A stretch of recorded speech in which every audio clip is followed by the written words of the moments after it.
party people. Welcome once again to the Party of One podcast, the actual play RPG podcast where the gaming table is always set for two. I am your host as always, Jeff Stormer. This week on the show, I am joined by Camdon Wright for a playthrough of his new game, currently on Kickstarter, One Child's Heart. One Child's Heart is a game about child care professionals, be they psychologists, social workers, clergy, teachers, or otherwise, that are given the opportunity to enter into a child's memories and help them recontextualize painful moments in their lives, to help them better relate to people and help them give guidance and context to their own struggles, to help them be better adjusted people further down the road. As you can imagine from the pitch of that game, it is heavy and emotional, but the thing to really emphasize is it is also hopeful and empathetic in a way that few games that I've ever played have been. As you can imagine from me saying that, I'm a pretty big fan of this game.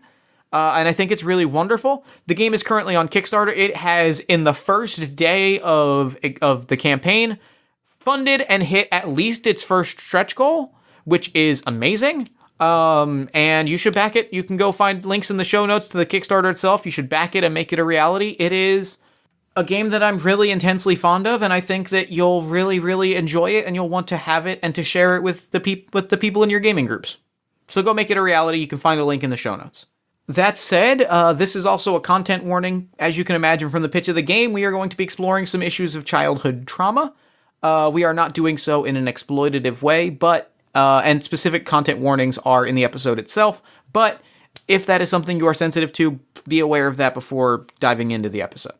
Lastly, before we dive in, I wanted to take a moment and let you know about a podcast you might be interested in called Voices at Play.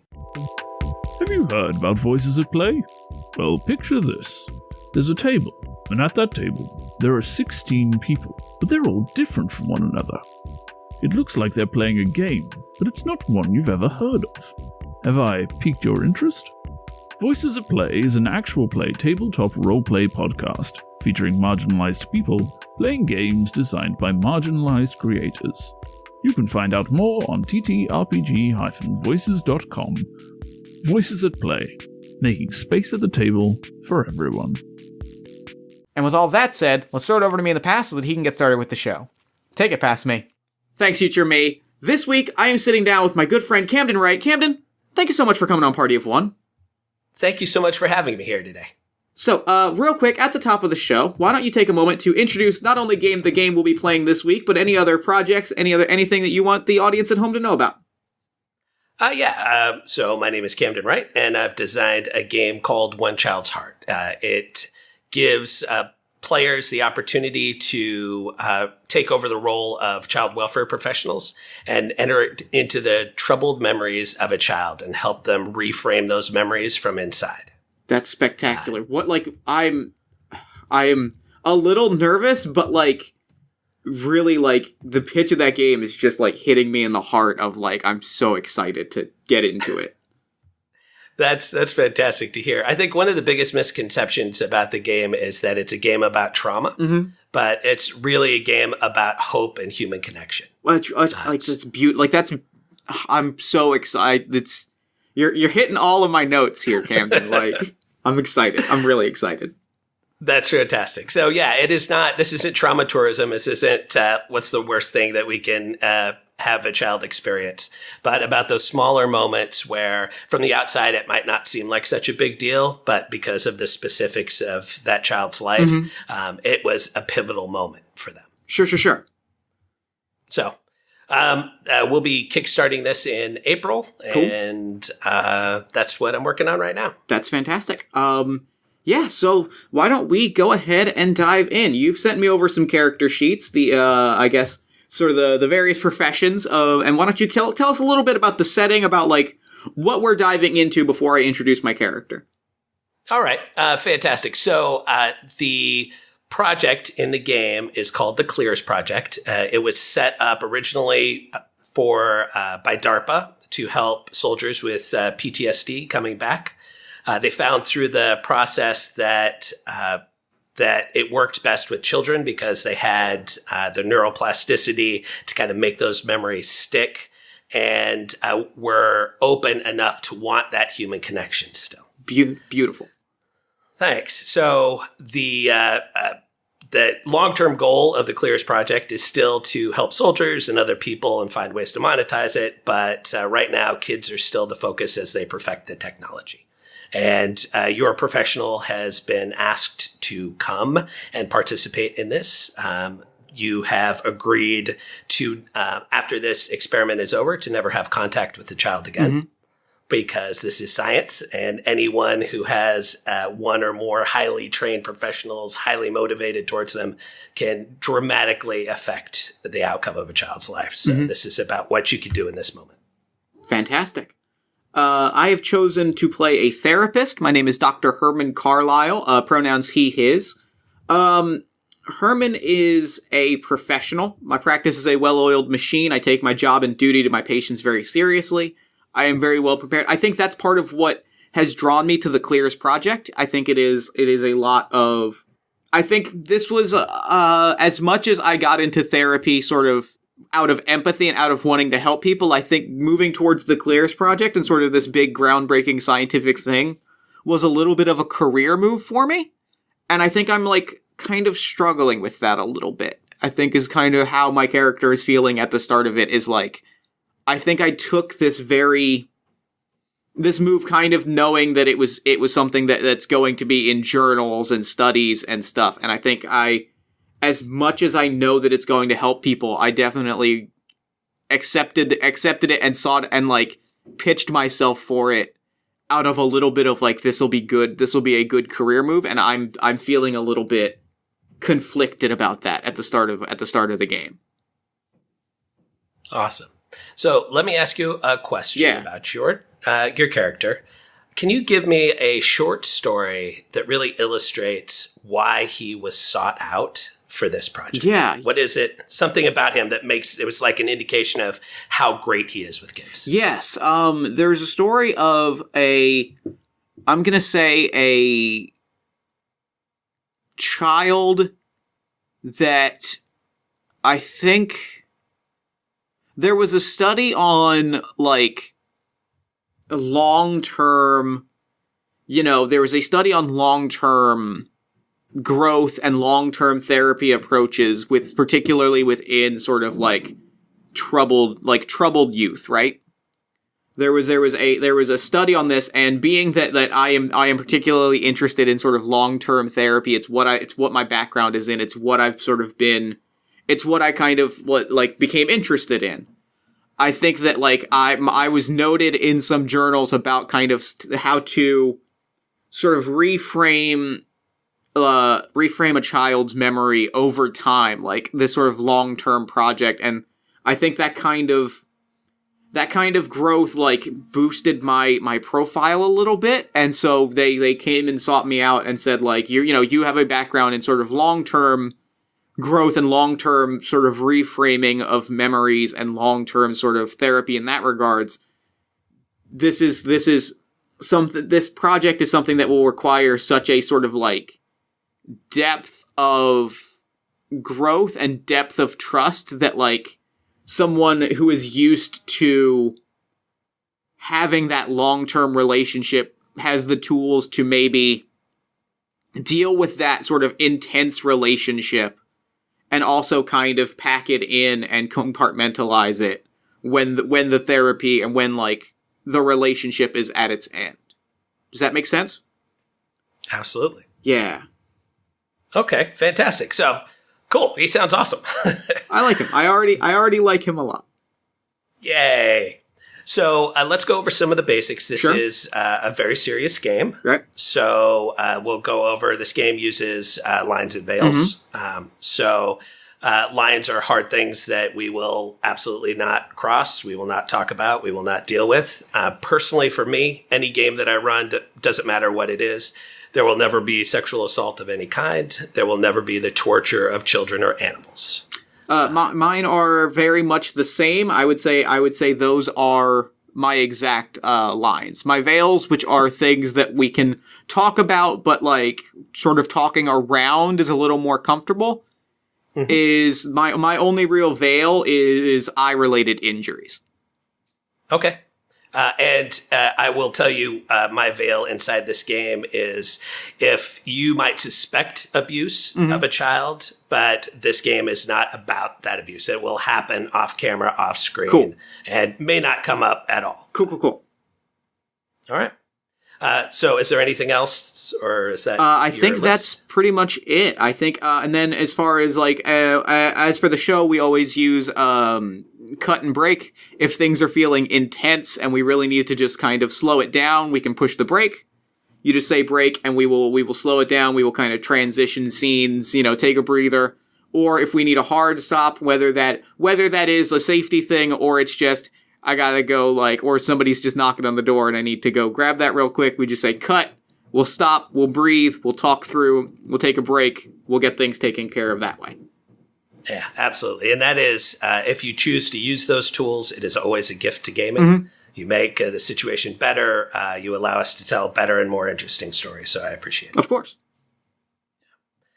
Okay, so now that we've gotten that out of the way, we will go over some of the basics. You will notice that on your character sheet, you have 2 approaches. One is mind and one is heart. Yes. In one of those, you'll have 3 dice, and the other you'll have 2. Yes. Those are D6s, the number of D6s you'll be rolling. The game starts with a target number, and that target number is going to start at 11 for today. Each one of those rolls, you want to meet or exceed that target number. Okay.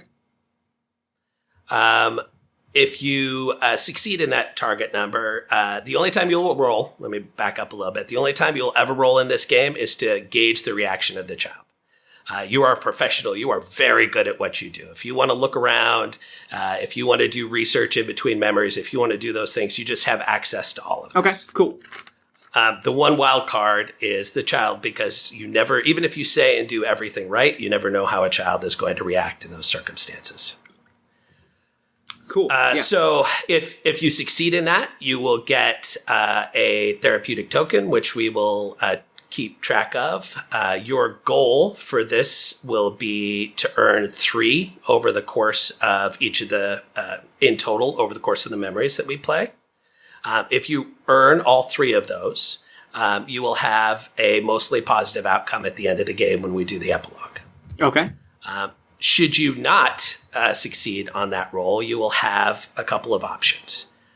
You can choose to have the child lose trust in you, which will give you a -1 to all future rolls going forward, and that is cumulative throughout the game. You can also choose to have what you said inflict a traumatic reaction from the child. In this case, his name is Cole. And you will, we'll role play that out. You'll get to see what it looks like. You'll roll a D6, and we will add that number. So cool. For a single player, we're going to go with 8 is the total number. Okay. So if the total trauma inflicted ever reaches 8 or more, there's going to be a long-term psychological harm caused, and we'll talk about that in the epilogue as well. As long as you don't reach that target number of 8, that trauma is localized to just that particular. Okay, cool. And then once per game, you can also choose to violate your ethics in some core way. And you will turn that that failure into a success, and you will permanently lose 1 die on whatever approach that you were rolling. Got it. And those kind of violations of ethics look like things like if you were, let's say, example, playing the clergy, you might have a crisis of faith that you communicate to the child in a way to get them to reframe what's going on.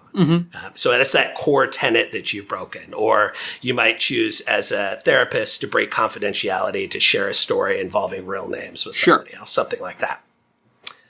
Is there any questions so far? No, that all makes perfect sense. I guess my only question is, you had said if I fail the roll, do I choose which of the options, or do you choose? You choose whichever one you want. Okay. All right. So we will first. You have 2 skills that allow you to narratively add a +1 or +2 if you can if you can justify both of them, to all of your approach rolls. So would you tell us the two that you chose? Yes, I chose Composure, which is I take the time with my patients that they need to heal. I'm in this for the long-term gains. And Professional, me and my practice are a well-oiled machine. I take my job and my duty to my patients very seriously. I always prepare myself for my work. All right, fantastic. So, and use those in as creative a way as is possible. So that the idea is that you're generally adding at least one of those skills to every roll that you make. Cool. Okay, so today, the child that you're going to be meeting is named Coleman Laurie. Everyone calls him Cole. His age is 13. His current social worker's name is Michaela Britton. And parents are Matilda and Matt Laurie. Got it. Okay. Okay. And he is currently living with his parents. Okay. All right. So if you're ready, we'll go ahead and, I'm sorry. The current target number is going to be 11. Yes. Therapeutic tokens needed is going to be 3. It's 1 per player per memory. All right. And every memory where you try to make a connection with Cole, regardless of success or failure, but you roll those dice, that target number will drop by 1. Cool. At the end of that memory. So the next memory will be, if you do 1 in the first, it'll drop from 11 to 10 for the second, and then from 10 to 9 for the third. Cool. All right. Makes sense. Okay. All right. So you show up to the Clears Project. It is in a pretty nondescript industrial park. You walk through the door. There's a security guard that greets you. It is pretty mundane looking for the level of technology that you know is going on in this place. But as you get further and further into the building, security gets tighter and tighter until finally there is an actual armed guard at the last door who greets you. And she's like, hello, come in, doctor. They're expecting you. And she opens the door. I am a little flustered, but sort of trying to maintain that sort of professional aura. And I'm trying to, respond to her congeniality in kind, despite being a little thrown off by my surroundings. And I'm like, well, thank you. I'm happy to be here. Thank you so much. Show me where, I guess the magic happens. Yeah, just go through the door. Okay. And she points. And as you walk through the door, you're in what looks sort of like a giant break room. There are computers, tables for people to eat, microwave, coffee machine, a refrigerator with food of indeterminate age. And along one wall is a big picture window that looks into what is obviously the laboratory. There are several exam chairs sitting there with straps on them, something that they didn't really mention, and wires that hook up to everything. And from the ceiling comes a bundle of cables that end in a helmet that's sitting in the center of it. You see a bunch of people kind of running around and flipping switches and checking dials and the like. And out from that room comes a woman who is clearly in charge because she's holding a clipboard. And she's like, welcome, doctor. Welcome. Oh, thank you. Thank you so much for inviting me. I am beyond happy to be here, happy to be around all of this. It's exciting. I got to admit, it is very exciting. Well, I just want to say we are so excited to have you here. I mean, it's professionals like you that really are the heart of this project. And I've been here since pretty close to the beginning. So I'm really excited to work with you. That means a lot. Thank you. I feel like we're making history here. I feel like this is something that people are going to talk about for a very long time. And I am just honored to have been chosen to be a part of it. Oh, well, I mean, we're honored to have you. I'm going to go over a few things. I know you've seen the paperwork a million times and gone through all the briefings and the orientations, but I want to make sure that you never cover things too often. Believe me, I've been there. I know the whole process and procedure. And she smiles and kind of checks one thing off of her list. All right, that's great to hear. So remember, you've agreed not to have contact going forward with Cole. The avatar that we've chosen for you, he will recognize from memory to memory, but it will not be your face. So if you run into Cole in the outside world, he won't recognize you. Mm. The third thing is I'm going to be monitoring this entire process. If it looks like I can't see what's going on, but if it looks like Cole's cortisol levels spike or there's any sort of like real danger or trauma happening, I will pull everybody out of the memory immediately. So, and that's for your safety and his as well. Of course. He is in another part of the facility, and with his permission, he is under sedation, and so this will not. It will be sort of like an entire dream sequence to him when he wakes up. Sure. But in between memories, you have a chance to take full use of our facilities if there is any research that you want to do about Cole.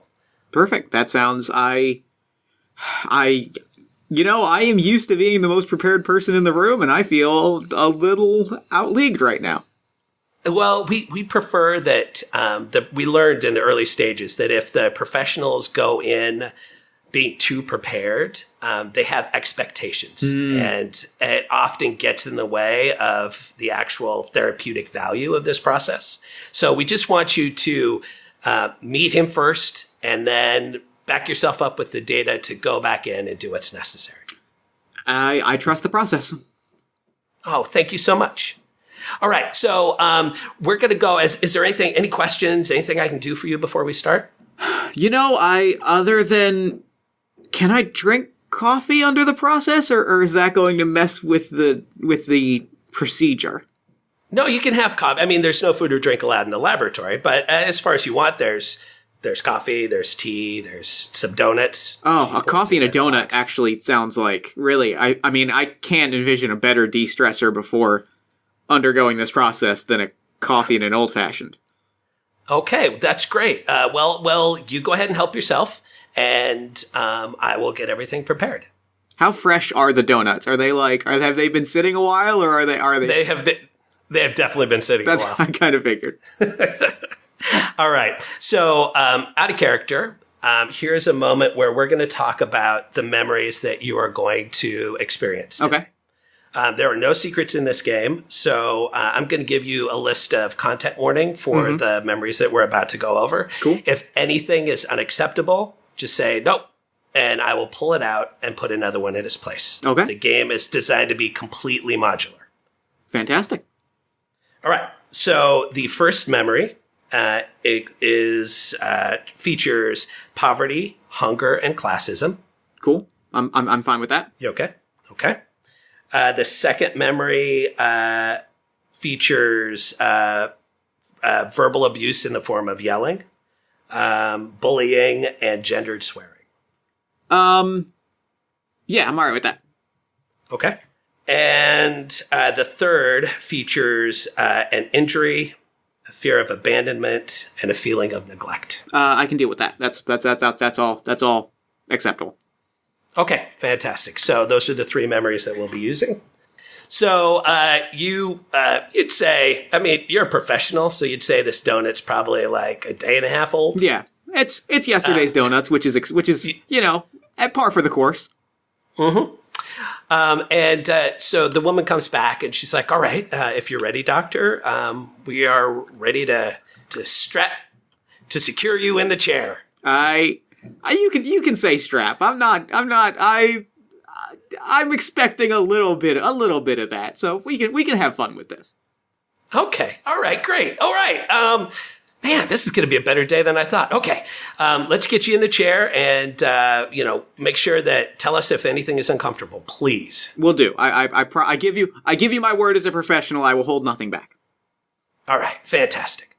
So she leads you in, and there's a couple of other lower level technicians that put the straps on and put a series of sensors on with little clips to monitor your vitals.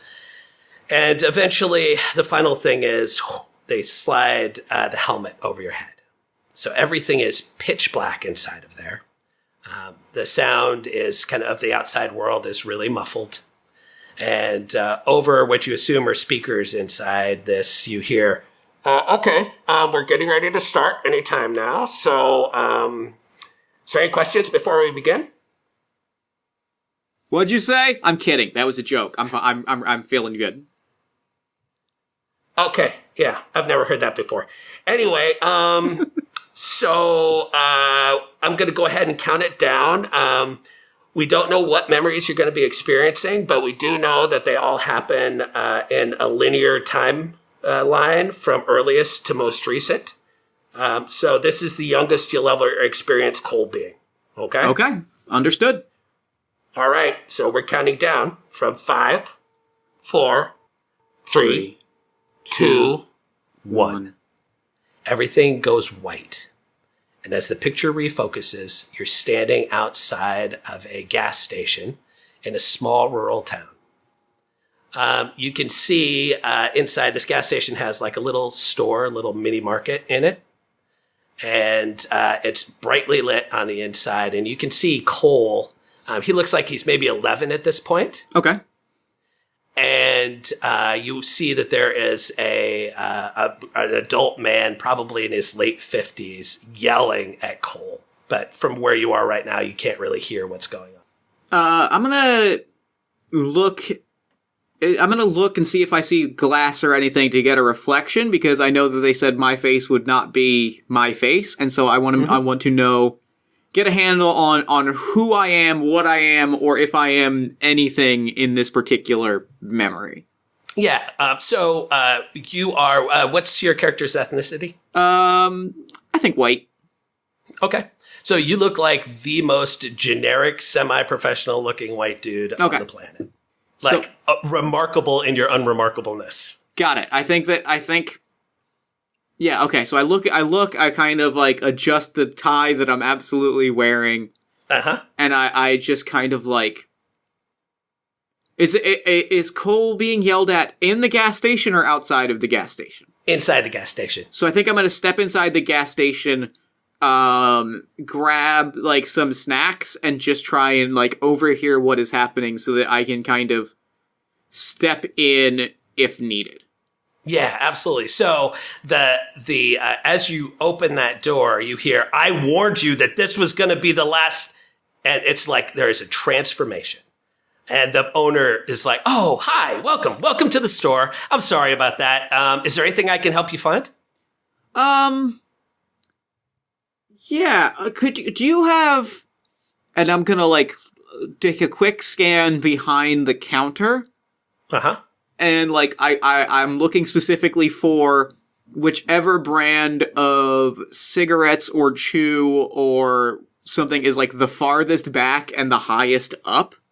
Uh-huh. And I'm like, could you get me a package of, like, of that brand of cigarette? Like, that's my brand. I know it's a little out of the way, but it's the one I like. So there is a moment where you see, like, the cloud of, "Oh my God, I can't believe I have to do this." And but he continues with the smile on his face. He's like, "I need to grab a step stool from the back, but I'll be here. I'll get that for you, no problem." And you see him kind of eyeball Cole, and then he turns around and walks away. And I the second that he walks into the back, I turn to Cole immediately, and I'm like, "You all right?" "I'm fine."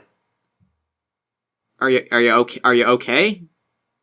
I said I was fine. Who are you? I'm just checking in. I nobody likes to get yelled at. Okay. So this would be an opportunity, if you want, to see if you can break through this emotional wall that Cole is putting up. Yeah, for sure. So if you want to make an approach roll and tell me what skill or skills that you're going to add to this to see if you can get him to tell you about what's going on. I think the approach that I'd like to use is heart. I'm sort of not so much trying to, like, formally get into Cole's head, so much as I'm just trying to relate to the experience of being yelled at, because nobody enjoys that kind of experience. Absolutely. And so I think that I'd like to make a heart roll, and I'd like to add my composure to it because I'm good at relating to a patient, right? Like I'm good at forging that long-term connection. It's what has gotten me where I am in my career so far. I 100% agree. Let's do it. All right. 11 is your target number. I'm going to roll 3 dice and add 1. Correct. That is a 15, 16. 16. Well done. All right. So we're just going to role play out the rest of this scene. Mark down that you have earned 1 therapeutic token. Okay. And so, I think that I just am kind of like, nobody likes to be yelled at. And honestly, this guy likes to yell at people. So he's down. You don't know him. He's cool. He's just mad. Yeah, but he's mad a lot. So it doesn't, I mean, listen, I need this job, and he's been cool, and I don't want to make any trouble. Please don't make any trouble. You got my word, but don't let him walk all over you. Even if he gets mad and yells, don't forget that you've got value. I know. I promise, he's been cool. He's been really cool. He just got pissed because I was late again.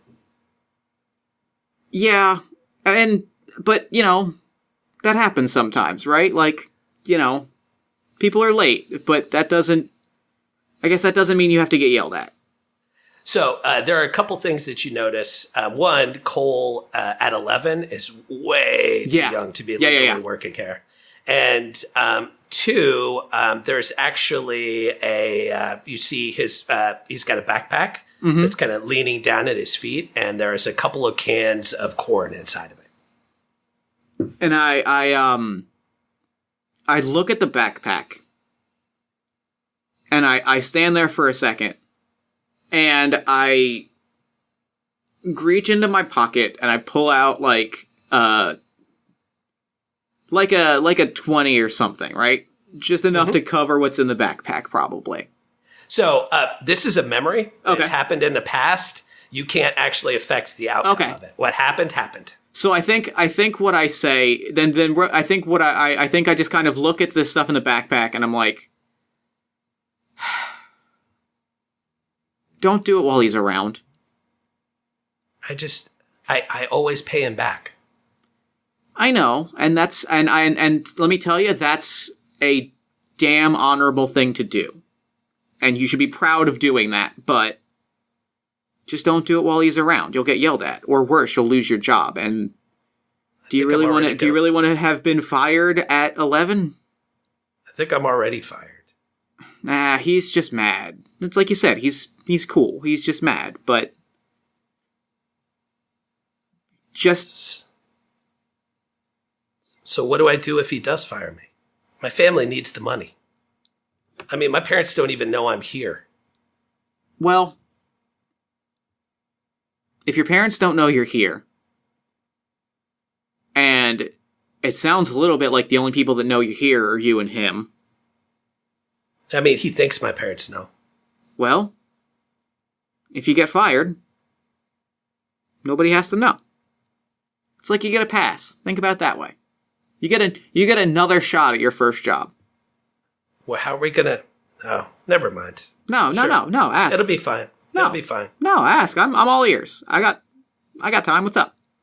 Well, I mean, that's great that I don't give a shit about whether or not I get another pass at my first job. I care about whether or not they're going to turn our electricity off.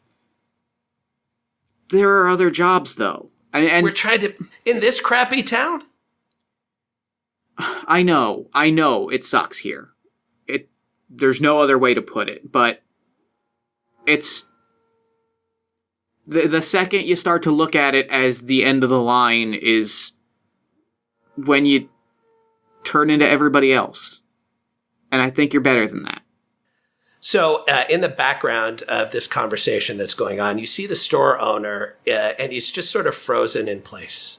So he is very much a construct of Cole's memory. Mm-hmm. And he, in this process of trying to get you what you asked for, is just kind of frozen, waiting for something to happen. And I think as I say that, I just kind of like step up. I take the cigarettes, I pay for them, and I just turn around and I just kind of like smile. I give like a knowing nod. I don't even necessarily say anything else. I just give a knowing nod, and I'm like, and I walk out, hoping that anything that I've said has had like a lasting impact. Fantastic. So as you start to walk out the door, the store owner kind of springs back to life, and you hear him, "I told you this was the last time, Cole. Now go home, and I don't want to see you back here. Leave the cans." And so you see Cole set those 2 cans back on the counter, and as he walks to the door, everything fades to white. It becomes black again, and you are back. They're pulling the helmet off of you, and you're back in the laboratory. Okay, are you okay? How'd that go? Well, you weren't exaggerating in the pre-screening process. That was a lot. Yeah. But I think it went okay. I think it went as well as it could have gone. It seems like I made a connection. It seems like it was the start of a trusting relationship.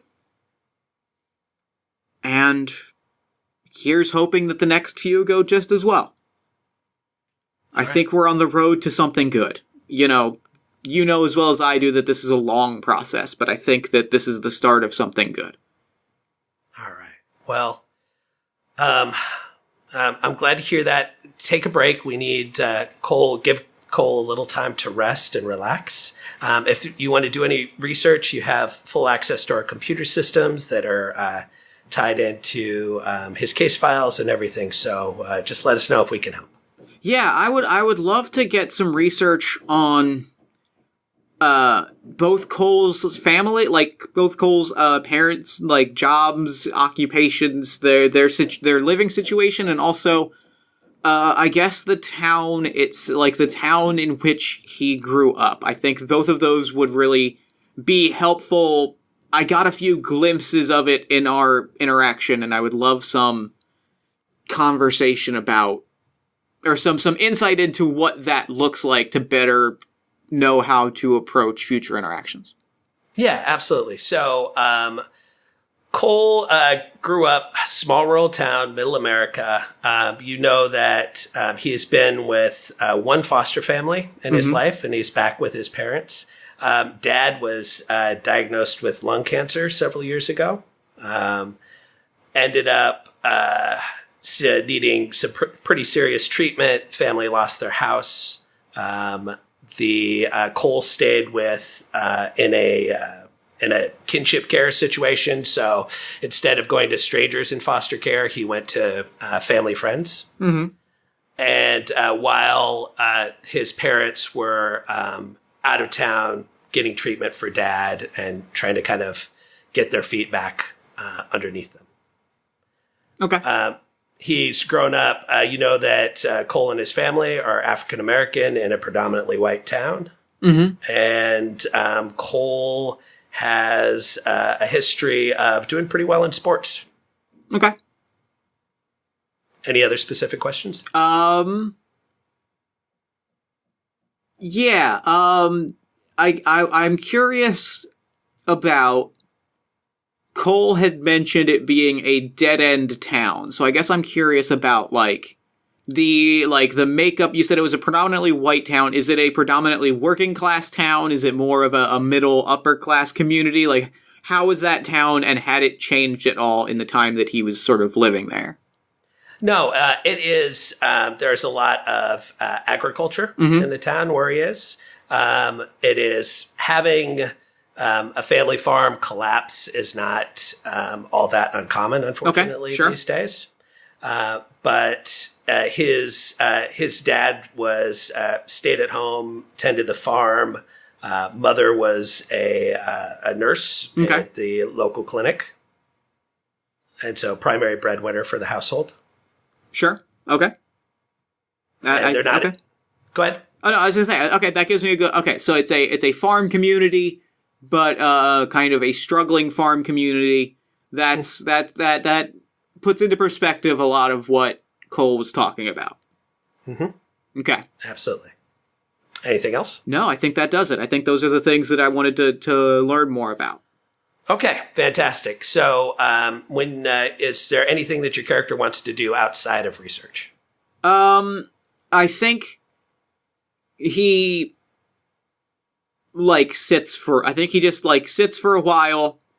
I think he, tries to unwind. He checks his email. He does a lot of professional type work. I think that he is the sort to unwind by working. So he checks his email, checks his blog, his self-care blog for comments, hits all his usual stops, sits for a second, drinks hits the water cooler, drinks from the little paper cup, and just kind of holds the cup of water for a minute. And takes a few minutes before going back to the lab and just kind of sort of closes his eyes and just breathes and out. Okay. And he kind of gets back in, he comes back to the lab, crumples the paper cup, throws it in the trash can, and twists his neck a little bit, and is all right, I feel ready, let's get back into it. Okay, all right. And so they start getting back to work on you. It goes a little faster this time because you've already got all the little stickum things on you, and you kind of know where to move to kind of help them this time. So helmet goes back down, and you hear the technician come back over the intercom. Okay, we're going to do this again. I'd just like to take a second to say thank you again. I hope this really does make a long-term difference in Cole's life. That's what we're after. That's what matters. All right. So I'm going to go ahead and count it down from 5, 4, 3, 2, 1. Everything goes white. And as the picture refocuses, you see you're standing in the middle of what looks like a Chuck E. Cheese. Mm-hmm. Sure. And there are kids everywhere, arcade machines. It is, the basic hellscape of chaos that you would expect. Mm-hmm. Over in one corner, you see Cole. He looks like he's maybe a year older, about 12. And he's sitting with a white couple who you have not seen before. Mm-hmm. And the woman gets up to go do something, and you hear over here, even through the chaos, it sounds loud. Unnaturally loud through this, like it is a highlight of his memory instead of the reality of what the volume would be in a real life situation. And you hear the man say, Cole, stop being a pussy. We spent a lot of money to bring you here. Now get up and fucking enjoy it like a normal kid. And he storms off. And I kind of let him leave. I throw him a hell of a side eye, but I sort of hang back in the crowd, and I wait, and I'm just gonna sit back for a moment and watch Cole and see how Cole is doing, how he's feeling. Watch his reaction, both for how he's dealing with what just happened and know specifically how he's hurting and reacting to that hurt, and also see if I can't get a handle on why he is so withdrawn. So first thing you notice is he has pushed himself back as far into this booth as he can get. Mm-hmm. He's got his knees drawn up to his chest, and he's rocking ever so slightly. And every time there's a loud kind of beeping noise, or the sounds that you hear out of arcade machines and stuff like that, or somebody shouts, you see him flinch. Okay. So it's pretty clear that this sensory input of what's going on is overwhelming for him. Yeah. So, I am going to walk. I'm going to kind of walk calmly over to where he's at, looking around, I watch, this time I kind of watch the room freeze a little bit, as I'm starting to kind of get used to that whole process of, reality is starting to stop at this moment, right? This is things the memory is shifting and things are starting to stop, and I'm kind of acknowledging that, and under my breath I just kind of, that's weird, okay. And I think I stand there for a moment, and as sort of everything is kind of creaking to a halt, I standing at the booth and just, you okay? You need a minute to breathe? And he doesn't, that's all he says. Yeah, I get that way too. It's loud and there's machines and have you seen that? Those animatronics are they're weird. They are, there's no other way to put it. I am well past grown up and they have never stopped being weird.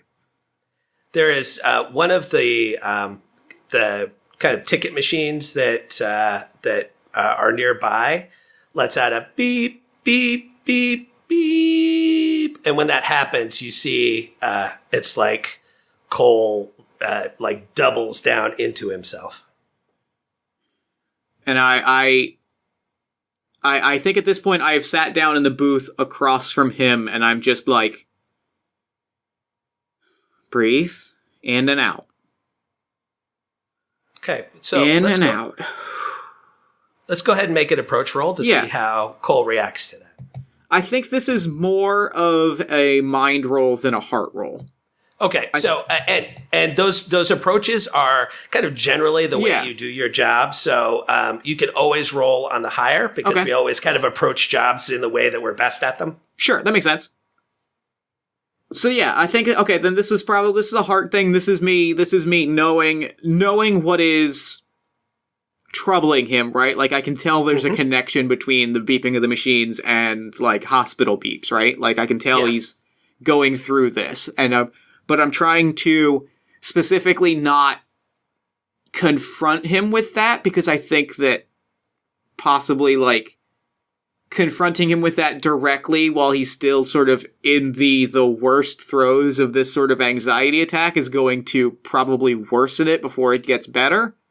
Mm-hmm. So I'm working to get him, focusing on something calm and serene before broaching that subject, right? So I'm talking through breathing exercises and I'm trying to relate in ways that are fun and disarming and not directly sort of confrontational. I'm furthering that relationship through sort of the well-honed practices that I've built up over the years of running this practice, right?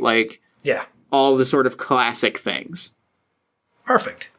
So I'm going to roll my 3 dice, and I think would you call that justifying both skills, composure and professional? Yeah. I mean, this is what you do for a living, and you've identified what's going on. Okay, cool.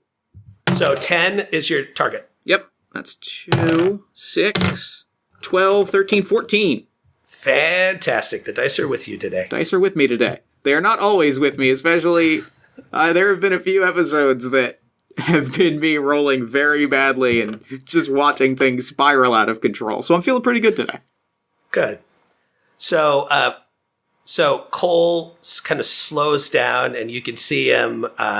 It's still labored breathing, but he's trying, which is a huge step. Yeah. And I think as he's trying, I kind of just, it's not about the Chuck E. Cheese, right?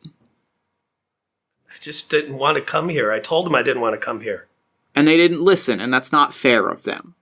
It's supposed to be my stupid-ass birthday. It is. It's supposed to be your day, and they didn't let it be about you. And that's not fair. And you are entirely valid in feeling that way. I'm normal. You are. You are every bit as normal. Can I tell you something? I have felt the exact same way. I would say you're just as normal as me, and look at me, I'm every bit as normal as every other adult in this Chuck E. Cheese. And there's a moment where he kind of stops for a second and he looks at your face and like he's focusing for the first time. Hey, you're that weird guy from the gas station. I would take objection to the term weird, but yes. Sure. What are you doing here? I am friends with the manager. I was just stopping by for a slice of pizza. He owes me one. Lost a Pizza bet. here? Like, you eat the food here? It's the only pizza that he'll get me because he gets it for free. It's not my preference, but a bet is a bet, and I intend on collecting my bet on debts that are owed to me.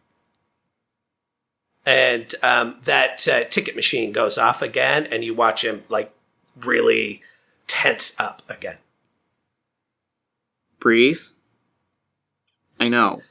I know. I know. I don't like it here. And that's okay. Like, no one's... I can't say no one, but no one should expect you to. And it's okay to not like it here. I'm tough. My dad said I'm the man of the house while he's sick. I'm as tough as any of them. And do you know what part of being tough is? It's Kicking being ass. It's being okay being scared. That doesn't even make any sense. It doesn't, but a lot of things don't make sense. A rat with a guitar doesn't make sense. And there's a moment where he actually chuckles a little. And then, he's kind of back to that intense state again. Just remember that. It's tough to be okay being scared. It doesn't make sense, but neither does the rat with the guitar. If you're ever scared, I just want you to think about the rat with the guitar and think about things that don't make sense. And how sometimes it's okay that things don't make sense. Now I'm gonna go get my slice of pizza. It's gonna be gross. And I look at the pizza that's in front of both of us and I'm like, it's gonna be gross. But I'm gonna get through it. Because sometimes we have to just get through things. Yeah, I guess. Yeah. It's probably easy for you, but I don't know. It doesn't matter. Nothing matters. A lot of things matter. But a lot of things don't matter. Chuck E. Cheese trips don't matter. People being jerks doesn't matter. What matters is us. All right. Take it easy, kid. Okay. And as you get up and walk away, where do you go? I think I walk towards the front counter. Mm-hmm. And I just kind of hang back there and sort of try and hide among this.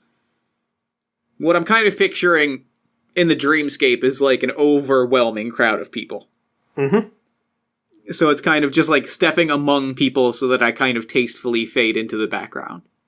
All right. And you see Cole get up and look over at where the adults are that were at the table. And he just boom, makes a break for the front door. Mm. And as he exits that front door, everything fades to white.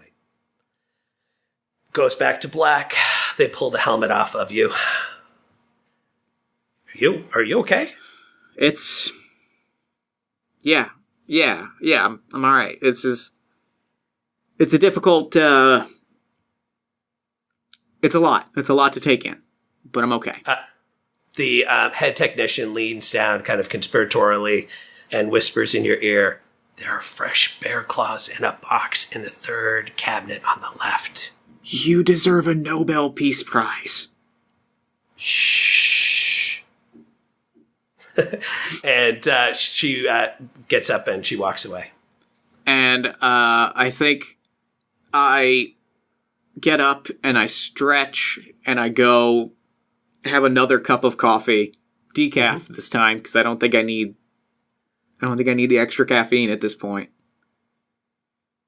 And I just kind of hold the cup for a while, and I feel like the warmth through the styrofoam cup, and I'm just sitting there, trying to breathe, trying to contextualize everything, and I think to myself, like, this is my job. This is what I do. It's a lot all at once, but this is what I do. Fantastic. Let's get into it. So is there any research that your character would like to do? Yeah, downtime? I'd love to know more about the family, whether it was his sort of kinship family or just a different family. If I can know kind of who the people were that he was at the Chuck E. Cheese with. Yeah, you can put it together. This is while he was with the Cobain family, okay. Baker and Justine, and there's pictures of them in the file, and you recognize them. They are longtime family friends and well-respected members of the community. It's looking at the case notes from the social worker. Mm-hmm. You have seen situations like this before where people really well-intentioned people will often step up into these foster roles, but they're not prepared for the amount of rules that go along with it. You know, all the basic things that a foster family that wasn't emotionally attached to this, knows going into it. Like if they might swat a kid on the butt. In their own family, but a child that is in their care and foster care, that's a completely unacceptable thing. Sure. So there's all these regulations that go with it, and sometimes that can be really frustrating to the families. Sure. So, and I guess I'm looking for any specific case notes on if Cole fully ran away, or if it was like a note, just if it's on the books, if there's anything related to that, what happened after the memory ended, I guess. Okay, there is absolutely no record of him running away or anything like that. Okay. But during this time, there is a marked increase in Cole's violent outbursts at school and at his various sporting events. Okay. So he plays baseball, which his dad used to coach, plays football, basketball, pretty much anything that the town has to offer that he can be a part of. Mm-hmm. But he's been had a couple of in-school suspensions for fighting, and it's before this, nothing. Right around this time, as he's with this family, marked increase, and it's been continuing on since then. And okay, I think that's all I wanted to look into, was to see what the aftermath of that was, to understand what to kind of expect for the next one.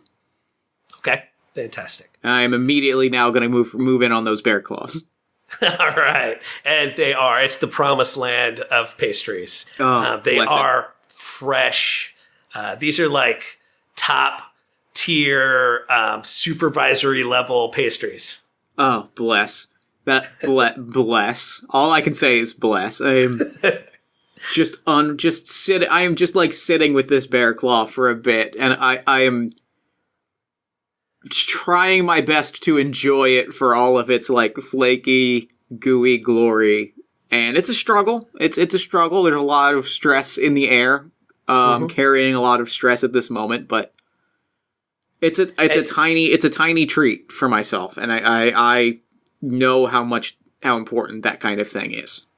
Yeah, and you'll see occasionally one of the lower level technicians will have a little hiccup in their step as they walk by the plate glass window, seeing you eating that bear claw, and give you a little bit of side eye, like.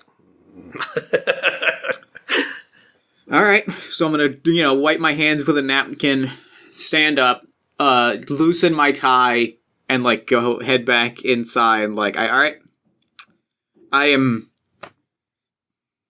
full stomach, full heart. Let's finish this. All right. So just to check in, Jeff. Yeah. How are you doing? I am doing okay. I am doing okay. This is heavy stuff, but I knew it was going to be heavy stuff. I am feeling good. I'm feeling fundamentally good. This is a great story. How are you doing? I'm doing good. I'm doing very good. I'm also doing good. Okay. All right. So if you're ready, we'll jump into the final memory. So this time is even easier. You get yourself in. Everybody kind of knows what they're doing at this point. You're there, comfortable, secured in place so you don't roll off of this chair. The helmet goes down. Okay, so just to let you know, this is the last memory you'll be experiencing. So anything you want to say to Cole, this is the time to say it. So understood. We appreciate your time. And if you're ready, I'm going to count it down. Let's count it down. Counting down from 5, 4, 3, 2, 1. Everything goes white. And as the picture refocuses, you're standing in the backyard of a large farmhouse. It's got a white picket fence around this area. There's some old broken metal playground equipment.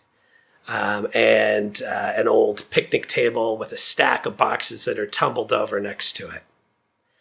You see Cole sitting on top of the picnic table and holding one arm and just sitting there kind of staring at the ground.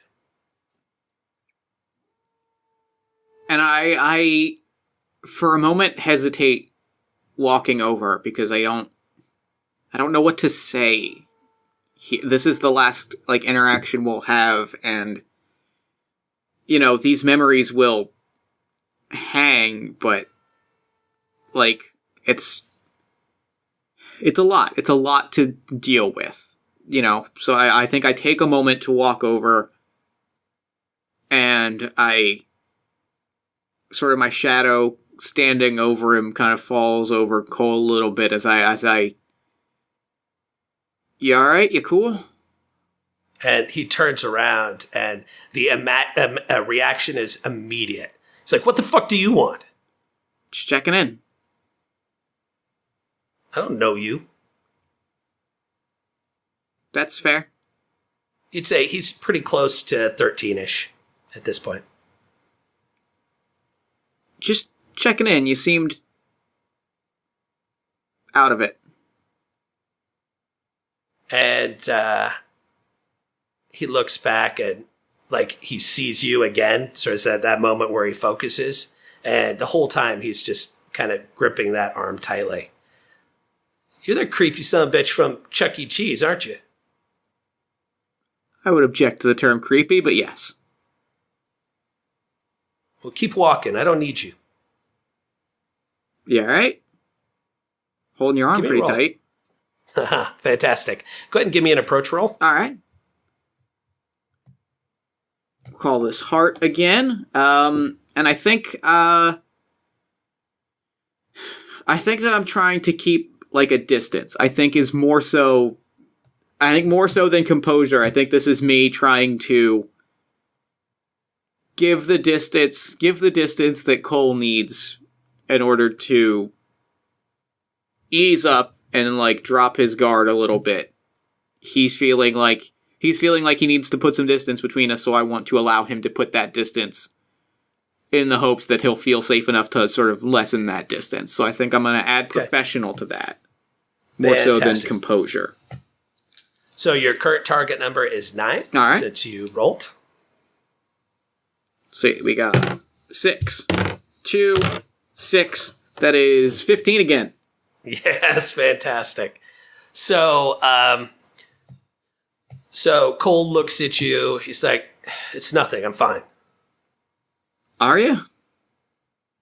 Yeah, it's not a big deal. And you see him kind of try to stretch his arm out and really wincing. It's like, it's okay. You don't wince like that when you're fine. It'll be okay. What happened? I just fell. You fell? Yeah. And you see that the boxes and the table and the proximity to everything, you're guessing that he was just roughhousing and doing something incredibly reckless and probably did fall. Okay. It's okay. Just don't even worry about it. You'll be fine. I just want to make sure you're okay.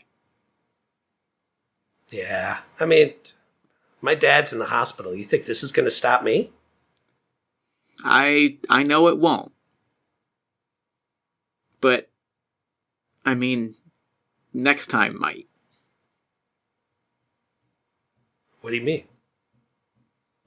And I look at him and I look at the boxes and I'm like, it's a hurt arm this time. What's it going to be next time? Broken ankle? Busted knee? Where's it, you gotta think. Last time we talked, you said you were the man of the house while your dad was sick. I am the man of the house. I know. And so you gotta start, Cole, you gotta start thinking like it. Which means taking care of yourself, which means taking care of the people around you. I'm doing my best. I know, and I see that. And a lot of people see it, but you gotta take care of yourself, or else, I don't know. Well, what am I going to do? Am I going to go to the doctor? We already can't afford to pay for the doctors that my dad goes to. So then, no, you're not going to go to the doctor this time, but next time you might have to, so you gotta play it safe. Gotta play it... I'm sorry, are you here? Are you going to fix everything for me? Are you going to make my dad better and make me not get hurt and give us a house to live in? No, I think you're going to do that. So it's my job. Kinda. Okay, fantastic. I'm going to make you roll again, just because what you said has kind of pushed up against some things going on in his life. Yep. So, give me your witch approach and what skill? I'm gonna call this. Let's call this mind. I think this is a little more of me trying to. I think this is a little less of me trying to get through, and a little more of me kind of falling back on my experience and sort of my go-to procedures. Okay, fantastic. So 9 is your target. All right. That's a 3.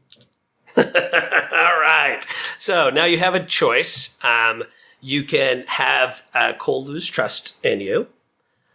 You can, which will be a -1 to any other rolls. You can have this unintentionally trigger a negative reaction from him, traumatic.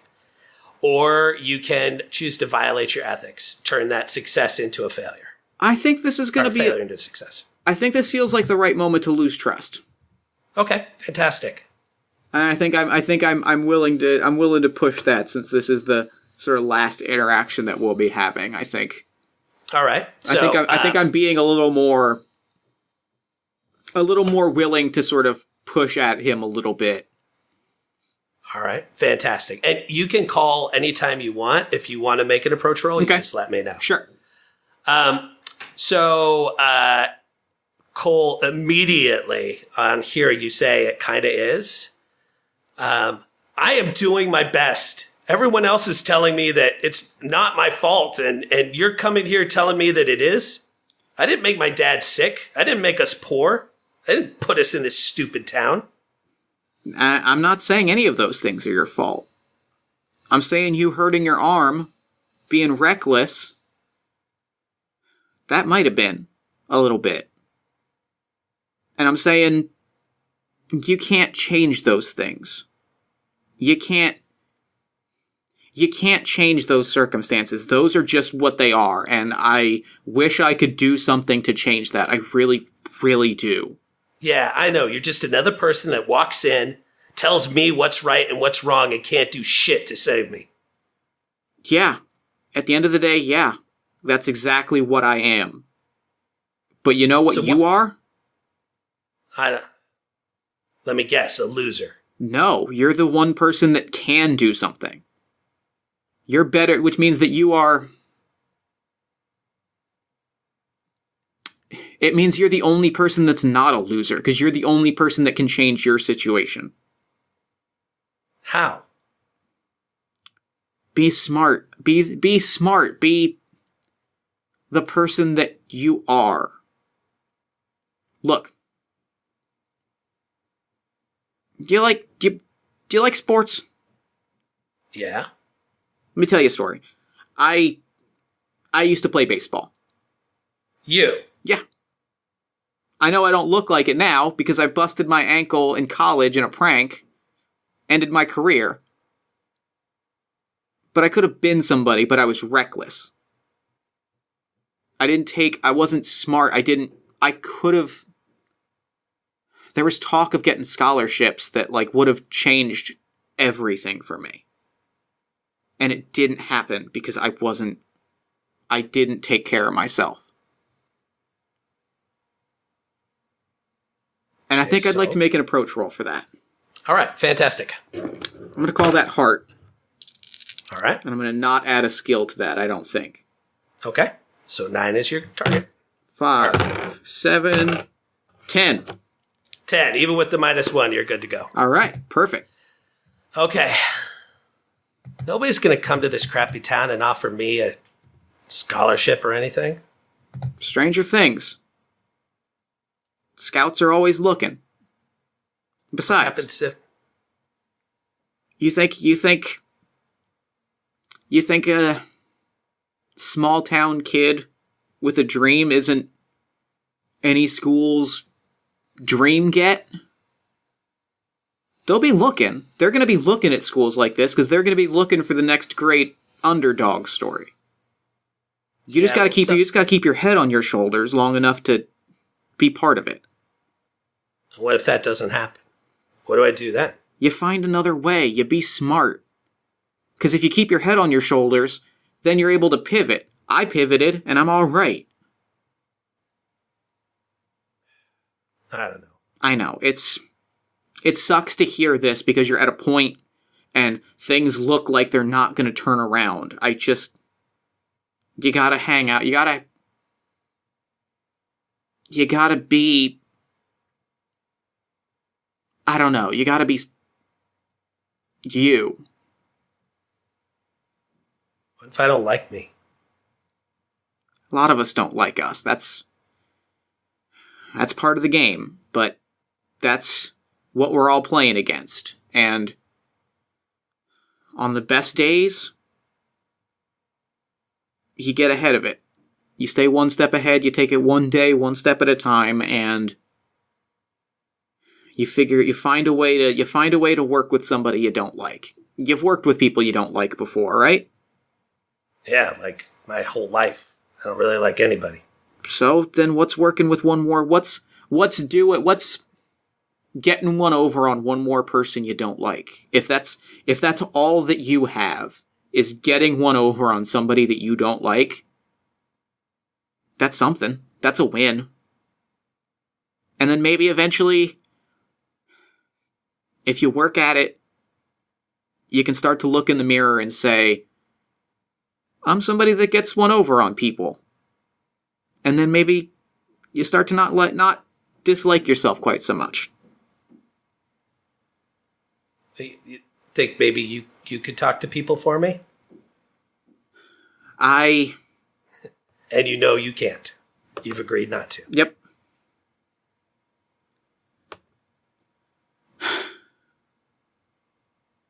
I don't know. Maybe. Probably not.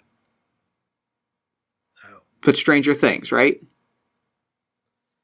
No, that sounds about right. Yeah.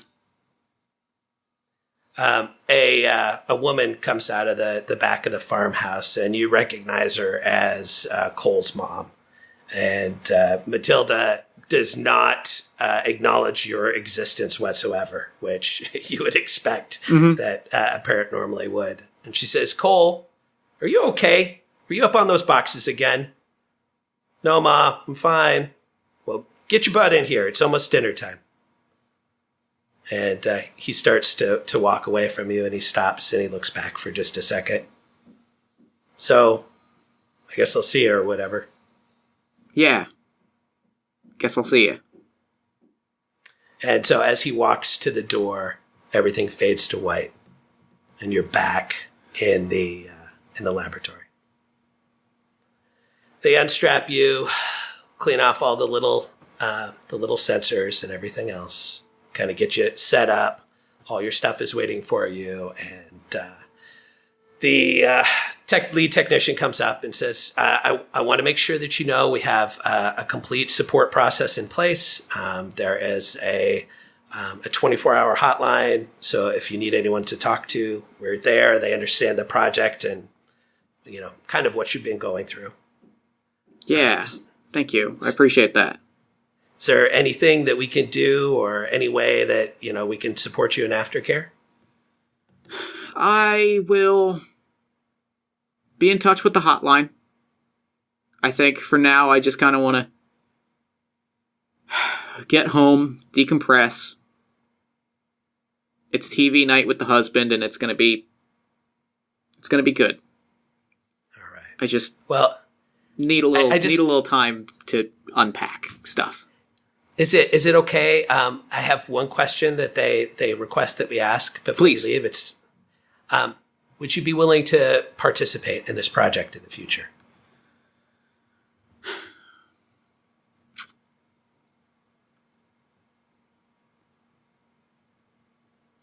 I think so.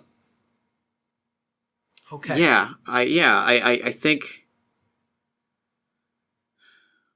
I genuinely think I would. I think, if I'm being honest with you, I was a little skeptical, and I don't know for sure if I did any real good, but I can tell you, I guess that's what I do, right? That's all of what we do. And so, yeah, I think I would. All right. Well, thank you so much for your time, and we're here. We're available. Let us know if there's anything we can do. Thank you. I really do appreciate that. All right. So is there anything that the doctor would like to do before he leaves the Clears Project offices? I think there's exactly one thing. I think he goes to the break room where the bear claws are. Mm-hmm. And I think he takes out of his wallet like $60 or something, like all of the cash that's in his wallet. Uh-huh. Puts it down with a note that just says, like, donuts for everyone tomorrow morning. and quietly walks to his car, puts on NPR, and drives home. Awesome. All right. So take a moment, take a breath. Yeah. Whew. So this, whenever you're ready, this is where we do the epilogue portion of the game. Yeah, let's do it. So what you're going to do is describe to me kind of a couple of key moments in Cole's life going forward after this. Mm-hmm. So nobody's life is perfect. Sure. So it's not all sunshine and cupcakes moving forward. But what are some of the struggles he has, and what are some of the successes that he has? And then after that, because you earned more than the required tokens, you're going to talk about somebody whose life Cole touches. The way that the work that you did with him ripples out into the greater world. Yeah. So I think the struggle and the success are both tied to baseball, I think. Okay. Right? I think it's that I think that Cole doubles down on baseball, right? Like, it's for better or for worse, it is a ticket out. And I think it is a real struggle because, as sort of optimistic as Herman's picture of it was, I think there is genuinely going to be a huge amount of struggle to turn it into any sort of, to get the attention of a scout out to this kind of community is legitimately a struggle, and is something that may or may not happen, right? But I think that he still struggling with struggling with everything in family, still struggling with everything else, I think he at least doubles down in that and says, like, this is a thing I am good at. This is a thing I'm damn good at.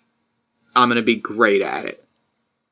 Okay. And, like, maybe I don't think he becomes that much less reckless or prone to outburst, but I think he at least takes that more seriously as something to put his energy into. Okay. And what about later in life? I kind of think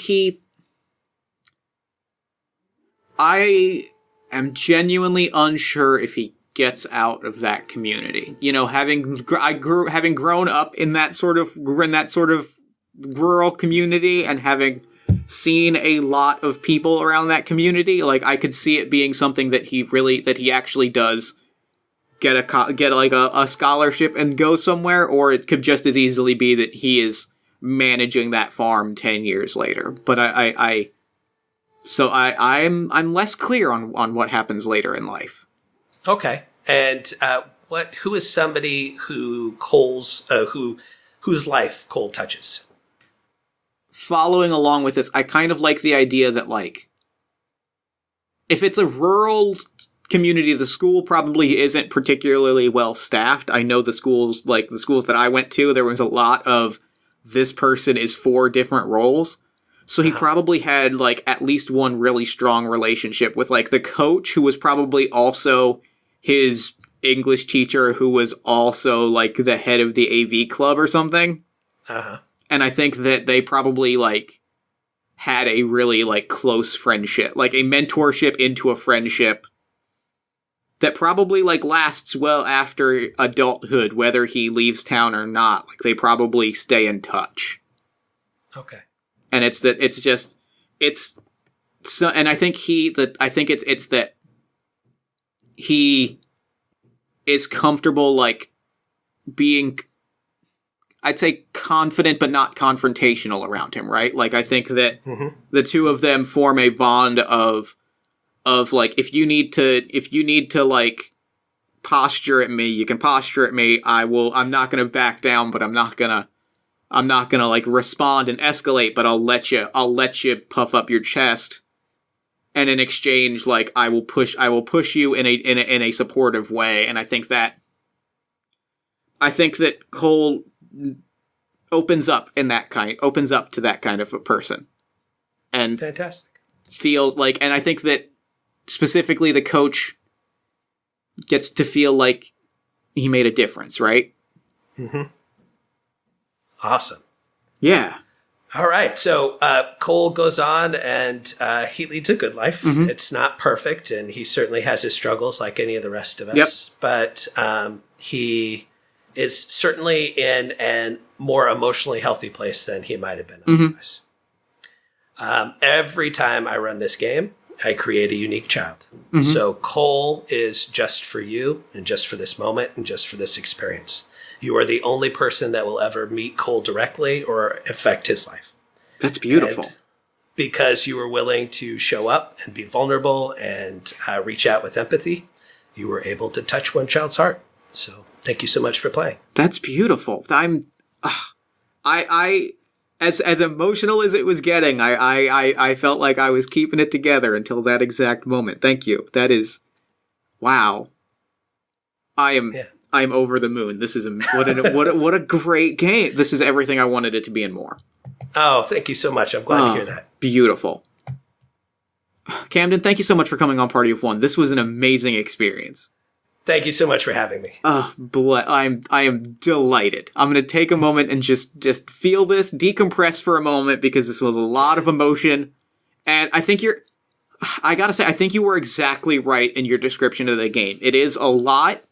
It is emotionally heavy, but it is such a great game of like you said, hope and connection. And there's that weight of feeling like you may not have, of struggling to make that connection and to deal with those difficult circumstances, but it doesn't feel like it never feels like it is impossible or not worth the struggle. which I think is beautiful. Yay. I'm glad to hear that. So real quick, before we wrap up the show, where can people find you and your work online? You can find me at camdon.com, camdon.com, or on Twitter at Camdon. I'm pretty easy to find. Perfect. Well, thank you so much for coming on the show. This was an absolute delight. And now I'm going to throw it over to me in the future so that he can wrap up with the show. Take it, future me.